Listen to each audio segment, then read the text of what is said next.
Hello, my friends, and welcome back to Alien Protocols. This is one of quite a few really important cases. And this case is oftentimes thought of as a UFO case or a UAP case or AAV case, but it's not. This is a case of government malfeasance. This is a case of security clearances gone too far. This is a case of secret special access projects that, because of lack of oversight,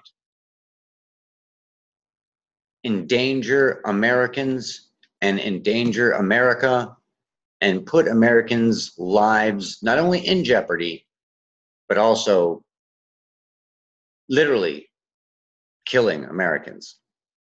And these projects are real and they're happening all the time. And it's up to our Congress and the Senate and the American people to help checks and balances come into this shadowy world that has no oversight. This realm of ultra high special access, ultra high clearances, Q clearances, and special access projects that are beyond reproach. And this is what many politicians and famous people have warned about: the military industrial complex. Like some people have said, it's literally its own country within a country, with an army, a very intense and powerful and unrestrained intelligence service, and many other things. I'm talking about the Cash-Landrum case. And this case is really pretty hardcore. For those of you who don't know about this case, this might be an eye-opener for you. This case basically happened in 1980, just before Christmas. A lovely lady named Vicki Landrum and Betty Cash were driving down the road, and they had their son in the back seat. Vicki Landrum's son, Colby, actually her grandson. And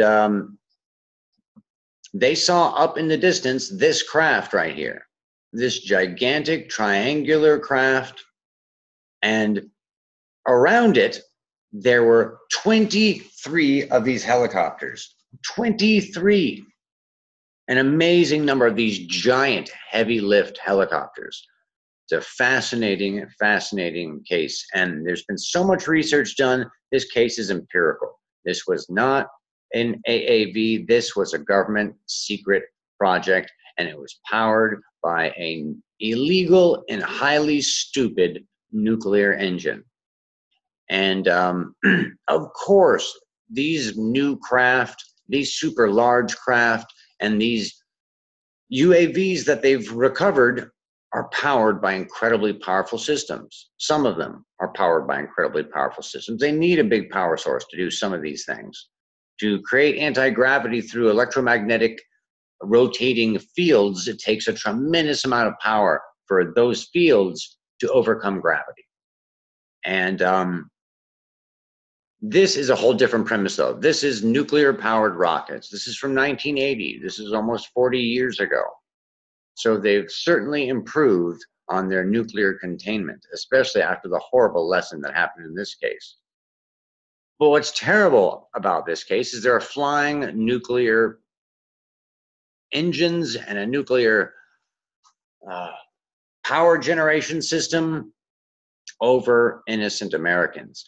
And what really says a lot in this case is very quickly the government came and ripped up the pavement, just the area where the craft was, because it was filled with radiation. They totally cleaned the area, cut the trees, all this different stuff, and then really tried to hide their criminal act.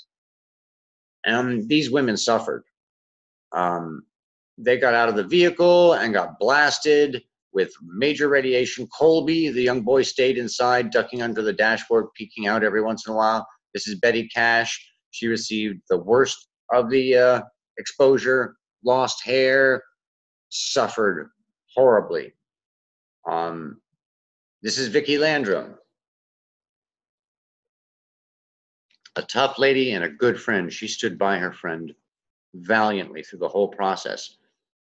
You can listen to an audio recording of her online speaking to the authorities, and she is very, very credible.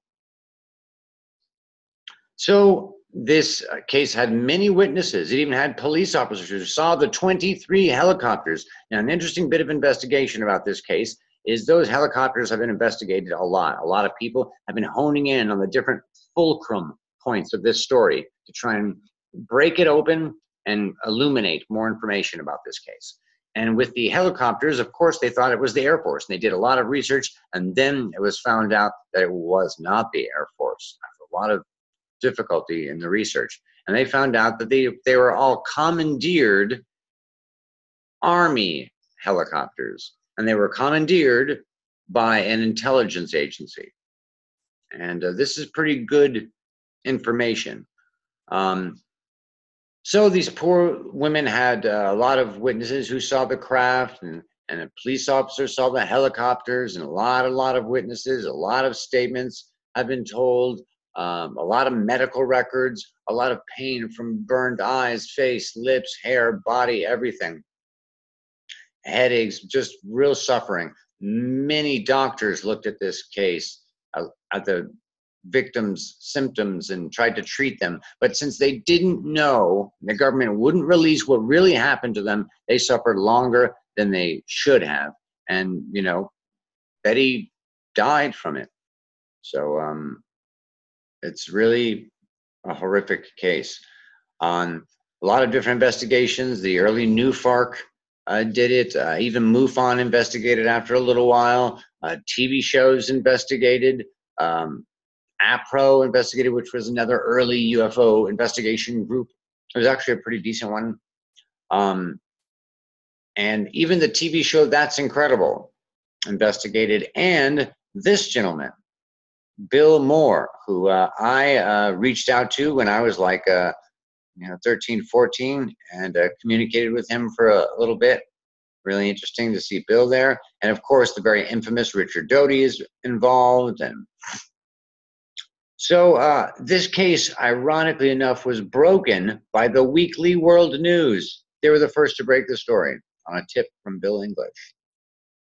A lot of mainstream newspapers did cover this story. It was covered by more and more people over time, but never reached a big national level or a big growing concern. It was always small media, small news. Investigative team, this one, Visit, and others, a lot of scientists investigated this case.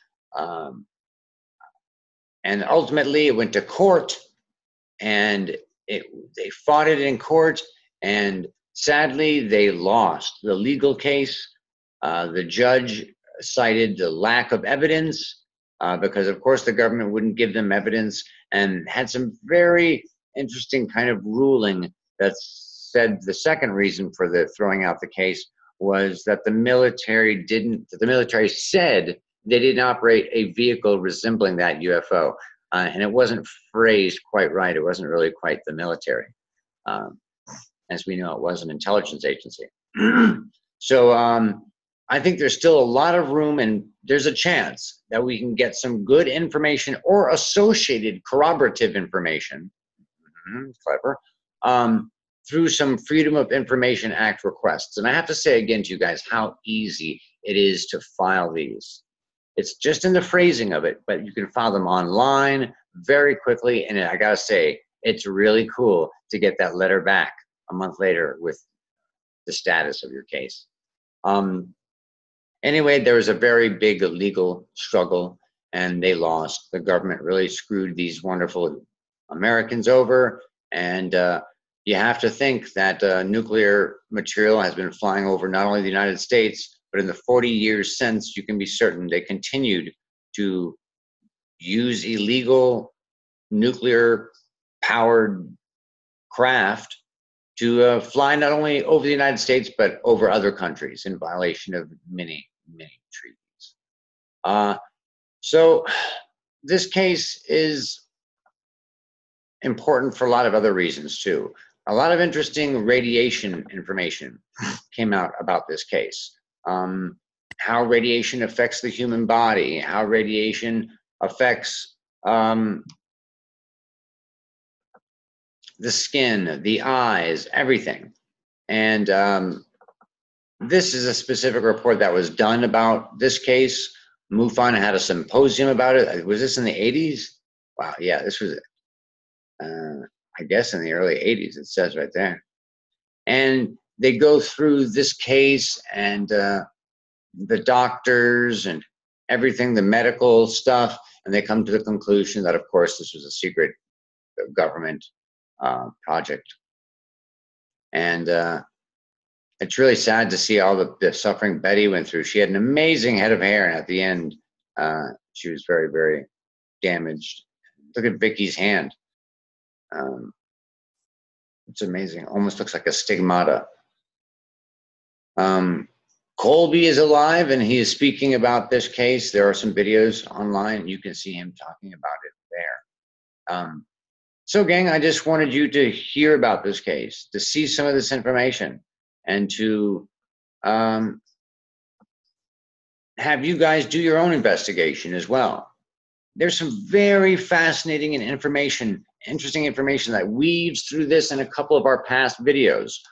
For example, there's been extensive research into electromagnetic fields and different types of radiation in terms of being a weapon.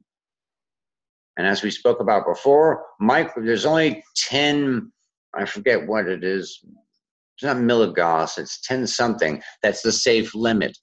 And of course, a lot of the electronics around us kick off a lot more than that. And microwaves kick like 1 billion times the safe limit if they're unshielded. And so some of these papers and documents, I've got a lot of these different ones in white papers and stuff, talk about a lot of really interesting things like paralysis from microwaves. There's a way to literally cause someone paralysis, and it was something about wide types of nerve cells, not nerve cells, but a specific type of nerve. It was more susceptible to a certain type of microwave. And so there's a lot of information on that. The Pentagon's done investigations into this stuff. I saw a paper, and I have a paper where they talk about how the French have had incredible progress with creating a microwave weapon that creates a lot of the symptoms that we've heard of. So I think that's pretty interesting as well, too. And that was back in the 90s. So you wonder, where are they now with this technology? This is dangerous stuff, guys. It's scary stuff. And it's really sick that someone would do that to another human being, even in combat. I think a lot of these cases that we hear about with these microwaves, China and Russia and these different places, I don't think a UAV is hiding around somewhere. I have a feeling some 3-letter agencies are. What do you guys think? Would love to hear your thoughts on this case and the others. Much love.